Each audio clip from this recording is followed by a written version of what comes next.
सावधान। नमो अरिहन्ताणं नमो सिद्धाणं नमो आयर्याणं नमो वज्रायाणं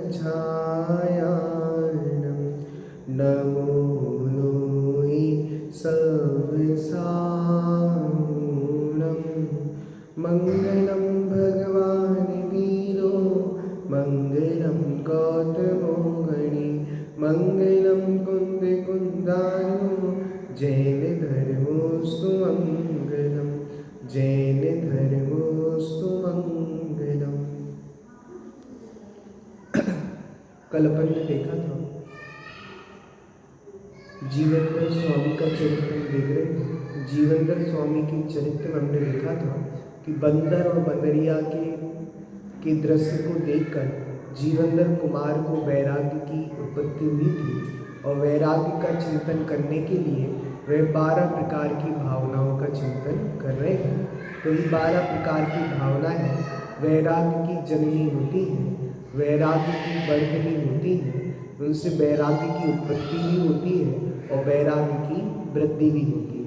कल अपन ने बहुत ही दुर्लभ भावना पे चर्चा प्रारंभ की थी। तो अपन ने देखा 4 चीज़ें बहुत दुर्लभ हैं। कौन कौन सी? भव्यपना, फिर दूसरा क्या था? कर्म भूमि में जन्म लेना, और तीसरा क्या था? मनुष्य पर्याय, और चौथा था सुंदर शरीर, और 5वां था अच्छे कुल में उत्पत्ति। तो ये 5 चीज़ मिलना बहुत दुर्लभता से प्राप्त होती है। हमें ये चीज़ प्राप्त हो गई तो हमें अहोभाग्य समझना चाहिए कि हम भव्य हैं। हमें कर्म भूमि में जन्म मिला है, हम मनुष्य पर्याय में जन्म लिया है, उत्तम कुल मिला है और निरोग शरीर मिला है। देखो अब आगे 75वें नंबर श्लोक में इसी बात को और विस्तार से व्यर्था संबायोपि तवात्मन धर्म धीर्न चेत् कर्णिशोदकम वै धुर्ये केदारादि गुणेन किम। हे आत्मन, अब भी यदि तेरी धर्म में बुद्धि नहीं हुई तो पूर्वोक्त सब बातों का मिलना निष्फल है। इतनी सारी चीज हमें मिल गई और इसके बाद भी धर्म में बुद्धि नहीं होती तो आचार्य देव कह रहे हैं इतना सब मिलना भी क्या है? निष्फल है। हम मनुष्य बने, हमें उत्तम कुल मिला, जिन शासन मिला, कितनी मुश्किलों से जिन शासन हमें मिला है, और फिर भी कोई कहे मंदिर क्यों नहीं जाते? मंदिर बहुत दूर है। जिनवाणी क्यों नहीं सुनते? जिनवाणी सुनने टाइम ही नहीं है। तो कह रहे हैं इतनी सब बातें मिलने पर भी कोई जीव उनका प्रयोग ना करे तो सब बातों का मिलना कैसा है? निष्फल है, व्यर्थ है। निश्चय से अन्न के पौधों में अन्न युक्त बालों के न निकलने पर खेत आदि सामग्रियों के उत्तम होने से क्या प्रयोजन? जैसे आपने खेत में गेहूँ बोए और गेहूँ की क्या निकलती है? वो बालें निकलती हैं। तो आपने अच्छा अच्छा खाद डाला, अच्छा अच्छा पानी डाला, बहुत अच्छी भूमि थी उपजाऊ, आपने अपने गेहूँ बो दिए, लेकिन बालें नहीं निकली गेहूँ की।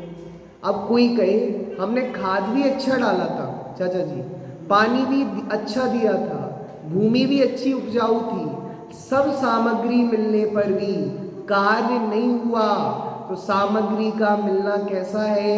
व्यर्थ है। कोई फायदा ही नहीं हुआ ना सामग्री का मिलने का।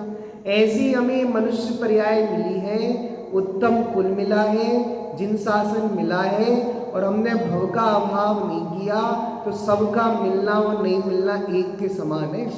गुरुदेव बहुत अच्छी बात कहा करते थे, ये भव भव के अभाव के लिए है चाचा जी, ये भव भव के अभाव के लिए है।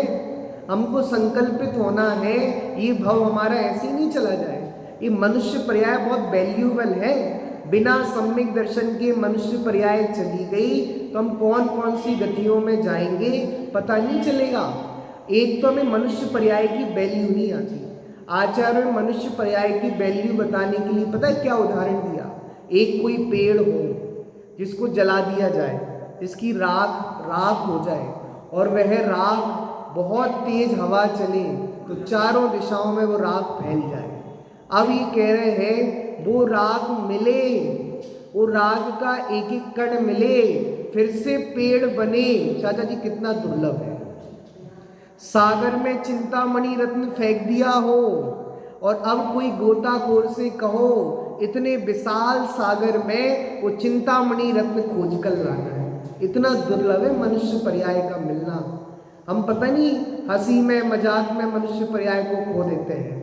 हम चारवाक मती हो गए हैं, खाओ पियो और मौज से रहो। वो चारवाक मत का एक श्लोकन सुनाया था ना आपको, एक तो प्रसिद्ध ही है, यावत जीवम सुखम जीवेत ऋणम कृत्वा घृतम तवेत भस्मीभूतस्य देहस्य पुनरागमनः कुतः। एक और बहुत अच्छा है, पीत्वा पीत्वा, कब तक पीना, जब तक आप भूमि पे ना गिर जाओ।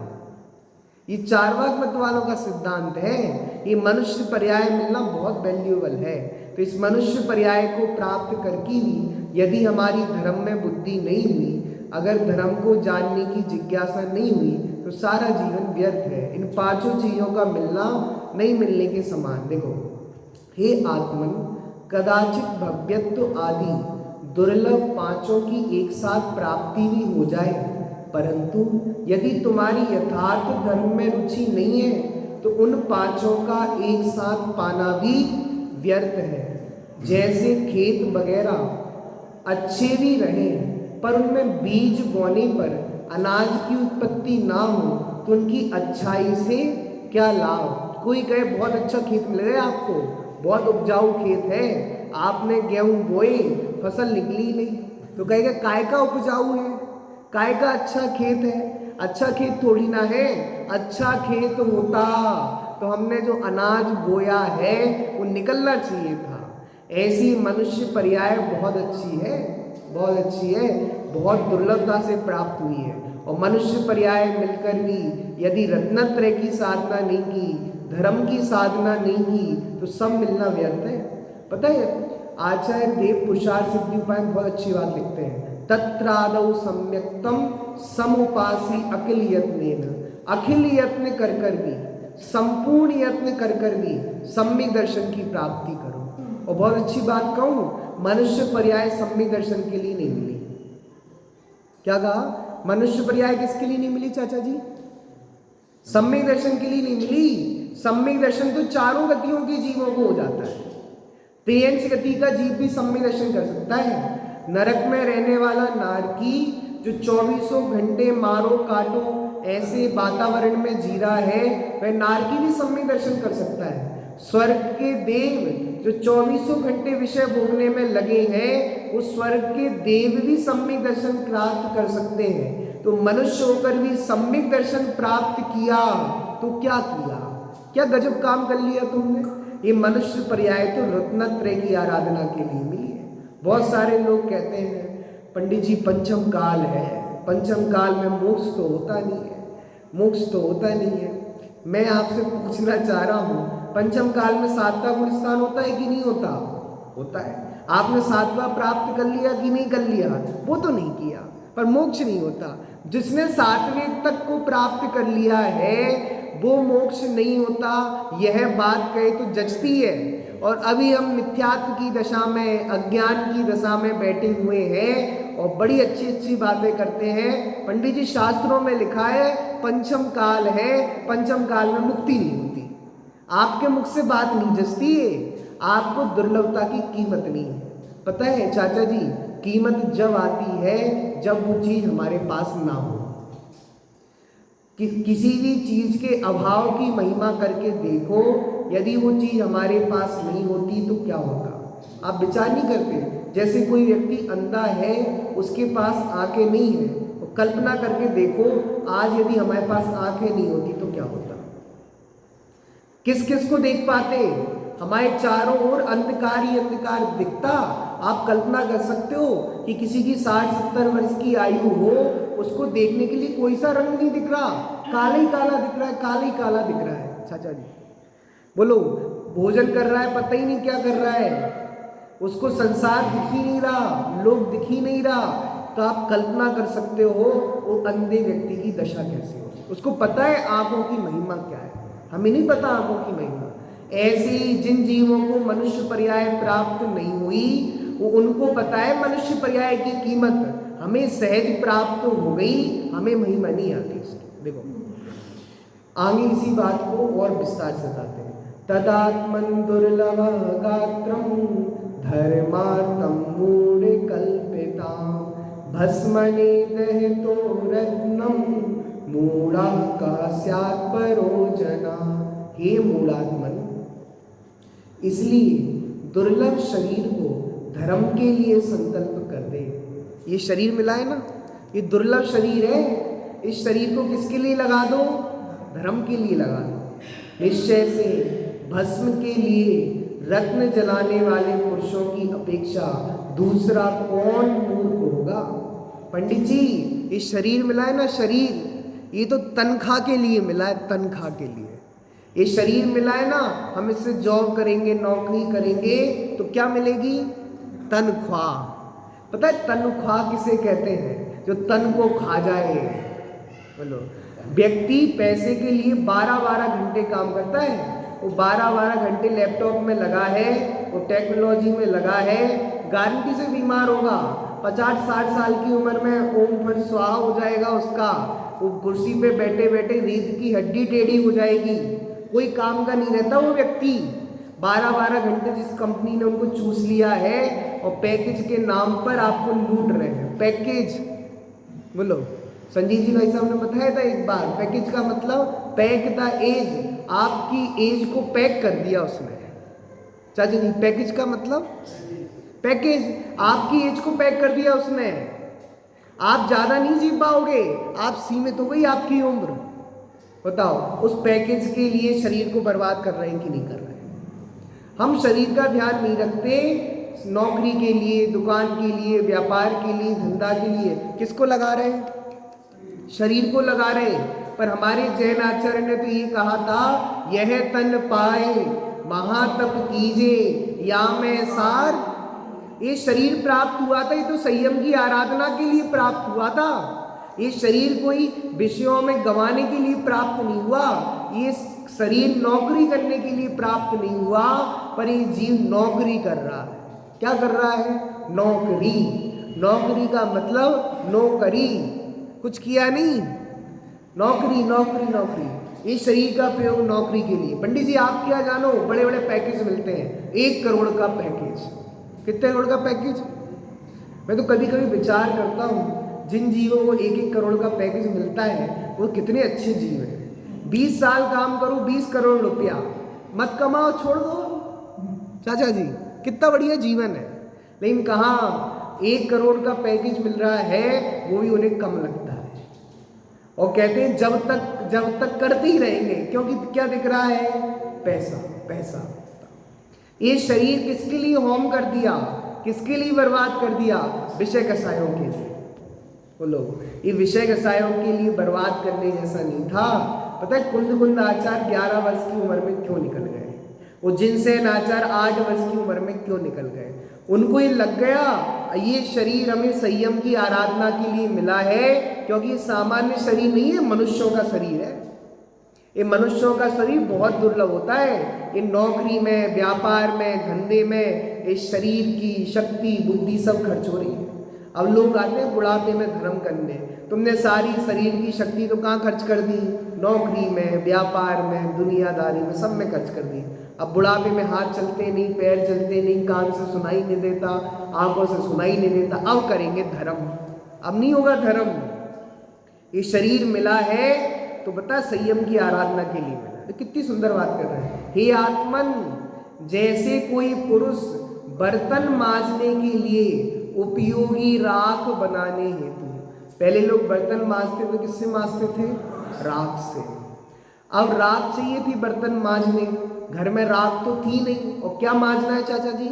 बर्तन मांजना है। तो पता है एक मूर्ख व्यक्ति ने क्या किया?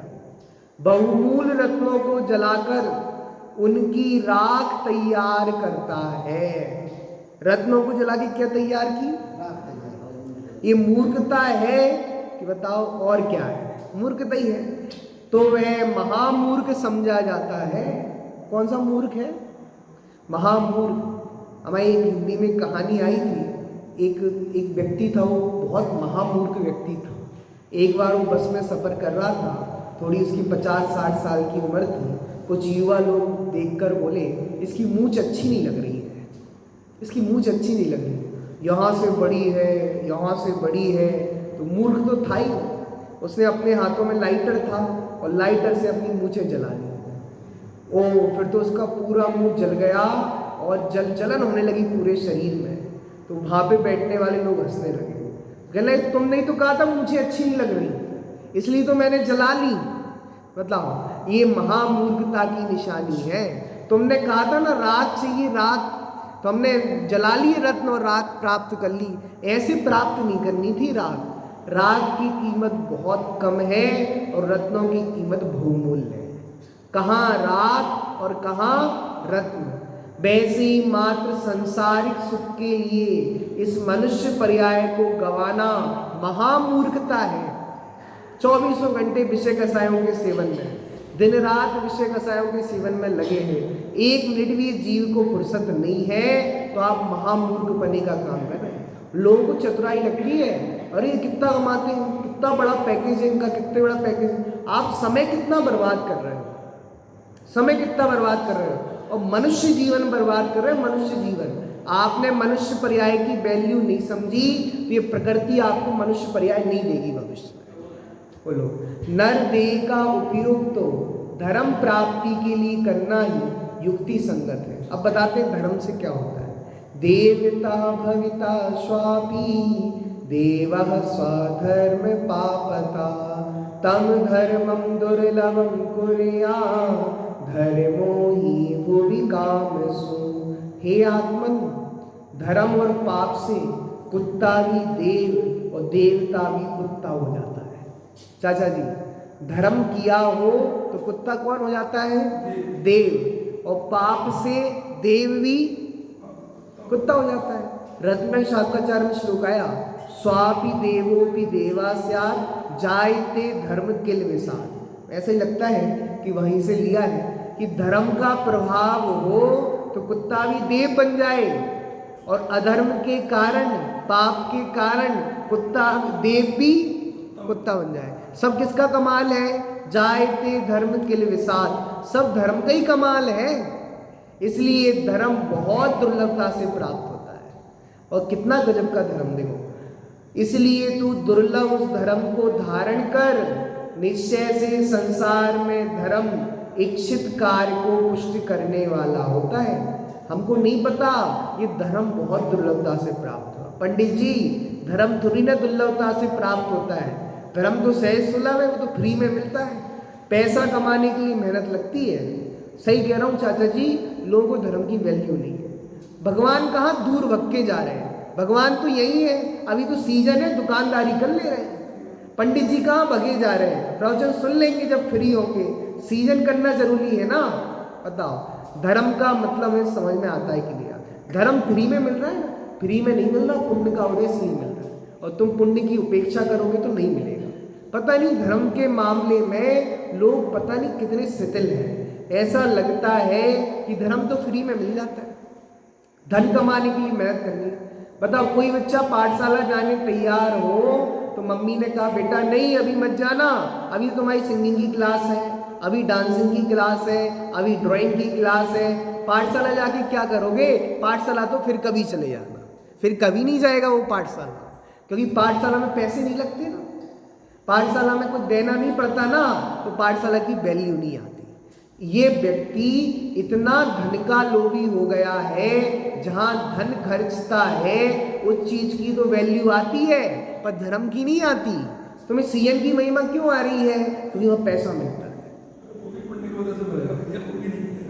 वो पता है वो बात कहना, वही कह रहे हैं आचार्य देव कि जो तुम्हें धन मिल रहा है ना, वो भी धर्म से मिल रहा है। तुम आज जितने भी पैसे वाले हो, जितना भी पुण्य का उदय है, जितने भी सहयोग है, वो सब धर्म का फल है। लेकिन गजब की बात यह है, यह जीव धर्म को छोड़ के धन कमाना चाहता है। धर्म को भूल के धन मत कमाना, आपको धन कमाना, आप गृहस्थ हो, सब जिम्मेदारियां हैं, लेकिन धर्म को भूल के नहीं कमाना चाचा जी। धर्म को मुख्य करके कमाना, धर्म छोड़ के धन नहीं होता। ये ज्ञानियों ने बहुत अच्छा चिंतन दिया, ज्ञानियों ने सब कुछ किया, लेकिन धर्म छोड़ के नहीं किया। कैसे कैसे ज्ञानियों के जीवन चरित्र पढ़ो, धर्म को नहीं छोड़ सकते थे। वो पंडित दौलत राम जी कितना मतलब कैसी आर्थिक स्थिति, इस साड़ी में छापा मारने का काम करते थे, वो छापा लगाते थे, लेकिन तब भी वो उस समय भी स्वाध्याय करते थे। हम नहीं कर सकते दुकान में बैठे बैठे स्वाध्याय, हम गप्पे मारने को तैयार हैं और स्वाध्याय करने को तैयार नहीं है। बोलो, आज तक सबके पास है ना वो मोबाइल, तो क्यों नहीं कर सकते आप स्वाध्याय? नहीं, गप्पे मारना अच्छा लगता है चाचा जी, गप्पे मारना अच्छा लगता है लोगों को, धर्म सुनना अच्छा नहीं लगता, क्योंकि धर्म सहज मिल जाता है ना, धर्म के लिए पैसे नहीं देने पड़ते ना। आपको पता है बच्चों की ऑनलाइन क्लास चलती मोबाइल में, लाखों रुपए लगते हैं, लाखों रुपए। तो वहाँ टाइम टू टाइम सुनेंगे, यहाँ पंडित जी बैठे ना फ्री में प्रवचन कर रहे हैं, कौन सुनेगा? टाइम नहीं है हमारे पास। बहुत पंडित जी प्रवचन करते हैं, वो भी करते हैं, वो भी करते हैं, किस किस का सुने? वो तो सब लगे रहते हैं, पंडितों को काम ही क्या है? बोलो चाचा जी, पंडितों को और काम ही क्या है, वो तो बोलते ही रहते हैं। किस किस की सुने? सुन लेंगे पंडितों को बाद में, अभी हमें अपना सीजन करने दो, समय नहीं है हमारे पास।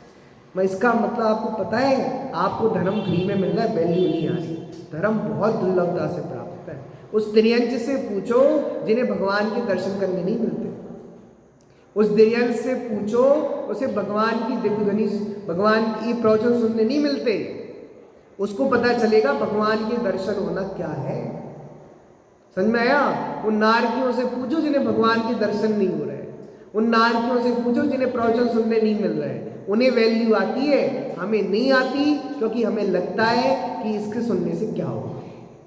वैल्यू पैसे की इतनी है कि उसके आगे धर्म छोटा पड़ता है। देखो, हे आत्मन, पाप के प्रभाव से देव भी कुत्ता हो जाता है, और धर्म के प्रभाव से कुत्ता भी देव पर्याय प्राप्त कर लेता है। इसलिए उस दुर्लभ धर्म को धारण करो, क्योंकि संसार में धर्म ही सर्व मनोरथों को पूर्ण करने वाला है। कहा जाता है धर्म करत संसार सुख, धर्म करत निर्वाण। एक श्लोक लेते हैं। भव्यस्य भाईचित्यस्य सर्व सत्वानुकंपिना करणत्रय शुद्धस्य तवात्मन बोधिरेदताम। हे आत्मन, भव्य बाह्य पदार्थों में मानसिक वृत्ति रहित संपूर्ण जीवों पर दया करने वाले और अदाकरण, अपूर्वकरण, अनिवृत्तिकरण परिणामों से निर्मल तेरे सम्यक दर्शन ज्ञान चारित्र की वृद्धि हो गई। कितनी सुंदर, बहुत अच्छी बात लिखी है। देखो, हे भव्य आत्मन, कितना मधुर संबोधन है। तुम बाह्य पदार्थों से उदासीन, सबसे पहले बाह्य पदार्थों से उदासीन होना बहुत दुर्लभ है। पता है, दास भगवंत के उदास रहे जगत सो, सुखिया सदैव जीव, ऐसे जीव समकिति है। दास भगवंत के उदास रहे जगत सो, सुखिया सदैव जीव, ऐसे जीव समकिति है। पंडित बनारसी दास जी कह रहे, कौन सम्यक दृष्टि है? कौन सम्यक दृष्टि है? दास भगवंत के। किसके दास? दास भगवंत के। उदास रहे जगत सो, सुखिया सदैव जीव। सम्यक दृष्टि मतलब सुखिया, और मिथ्या दृष्टि मतलब दुखिया। हर जगह रो रहे, पंडित जी सीजन ही नहीं चल रहा, पंडित जी क्या करें, बैठी रहते दुकान में, स्वाध्याय करो, प्रवचन सुनो, कितना अच्छा मौका मिल रहा है। मैं तो बड़ा सोचता हूँ, देखो सही बात कह रहा हूँ, दुकान नहीं चले तो बढ़िया है, स्वाध्याय के लिए समय मिलेगा। हेलो, समझ में आ रहा है? सीजन नहीं चल रहा, मतलब कितनी गजब की व्यवस्था की है प्रकृति ने भी। 12 महीने में से सीजन का कितना टाइम है चाचा जी? 12 महीनों में से सीजन का कितना टाइम है? 2 महीने, 4 महीने, 8 महीने तो फ्री है ना। पंडित जी बरसात का समय है, अब तो सीजन चलेगा ही नहीं, अब क्या करें? स्वाध्याय करो। अब क्या करें पंडित जी, कोई ग्राहक आता ही नहीं है, तो बढ़िया है ना, स्वाध्याय करो। इसको और धर्म का विकल्प नहीं सूझता, और क्या करें? ऐसा व्यापार चलाते हैं जो बरसात में ही चलेगा। तुम्हारी की मरे मरे व्यक्ति मर रहा है कि बरसात में कुछ नहीं चल रहा ना, तो बरसात में हम ऐसा व्यापार करेंगे जो बरसात में चलता है। 1 मिनट इसको फुर्सत खुद नहीं चाहिए। बोलो, इतनी परिग्रह की इच्छा है, इतनी परिग्रह की इच्छा है। पंडित जी आप बहुत समझदार लग रहे हो, ऐसी दुकानदारी बताओ जो 12 महीने चलती है। अरे हम तेरे को फुर्सत दे रहे थे, सीजन में कमाओ। हमारे आचार्य ने तो यही कहा, एक समय की कमाई तू तो 2 महीने की कमाई तो साल भर खाओ ना, क्या टेंशन है। लेकिन नहीं, बरसात में भी चलना चाहिए तो कुछ और तिड़कम लगा लेगा, तो और कुछ लगाएगा। इसका मतलब इसको फ्री नहीं रहना, इसको स्वाध्याय के लिए समय चाहिए नहीं है। पंडित जी भाषा में कहते तो बातें बनाता है। क्या बनाता है? बातें बनाता है। देखो, हे भव्य आत्मन, तुम बाह्य पदार्थों से उदासीन, अहिंसा प्रेमी और अधाकरण, अपूर्वकरण तथा अन्वितीकरण रूप परिणामों से निर्मल हो गए हो। अब रत्नत्रय रूप धर्म की वृद्धि के लिए सतत प्रयत्नशील रहो। पता है ये 3 करण होते हैं, कौन कौन से? अधाकरण, अपूर्वकरण, अन्वितीकरण। पता है ये करण लब्धि हर किसी को नहीं होती। 5 प्रकार की लब्धियां है ना, क्षयोषम, विशुद्धि, देशना, प्रायोग, करण। तो डिम्पी में नाम बोलता ना, कुछ लोगों को सहेलियों के नाम चल रहे हो, क्षयोषम, विशुद्धि, देशना, प्रायोग। कोई नाम सहेलियों के नहीं है, ये तो लब्धियां हैं, 5 लब्धियां। और 5 लब्धियों में 4 लब्धि तो अभव्य जीवों को भी हो जाती है। किसको? अब भव्य जीव को ये 4 लब्धि हो जाए उसमें कोई आश्चर्य नहीं है। 5वीं करण लब्धि होना महादुर्लभ है। करण लब्धि में अधा प्रवर्त परिणाम होना, अपूर्व करण परिणाम होना, अन्वितीकरण रूप परिणाम होना महादुर्लभ है। और दुर्लभता से ये भी प्राप्त हो जाए तो रत्नत्रय की आराधना करना, उसमें ही सदा प्रयत्नशील रहना। इस तरह आचार्य ने ये बोधि दुर्लभ भावना में हर तरह की दुर्लभता की चर्चा की और कहा ये सारी दुर्लभताओं को हमने पार कर लिया है। हम भव्य भी हैं, कर्म भूमि के जीव भी हैं, मनुष्य भी हैं, और कल क्या पॉइंट आया था एक और, निरोग शरीर है, अच्छा कुल है। ये सब दुर्लभता प्राप्त हो गई कि नहीं हो गई? मतलब यहाँ से तुम यहाँ कुछ नहीं करना तुम्हें। अब तुम्हें करना क्या है? अब इतना करना है कि सारी चीजों का बुद्धिपूर्वक प्रयोग करके रत्नत्रय की आराधना करनी है। जब तक सिद्धत्व की दशा प्राप्त ना हो तब तक रत्नत्रय की आराधना करो, रत्नत्रय की सेवा करो। इसी मंगल भावना से सहजानंदी शोध स्वरूपी अभिनव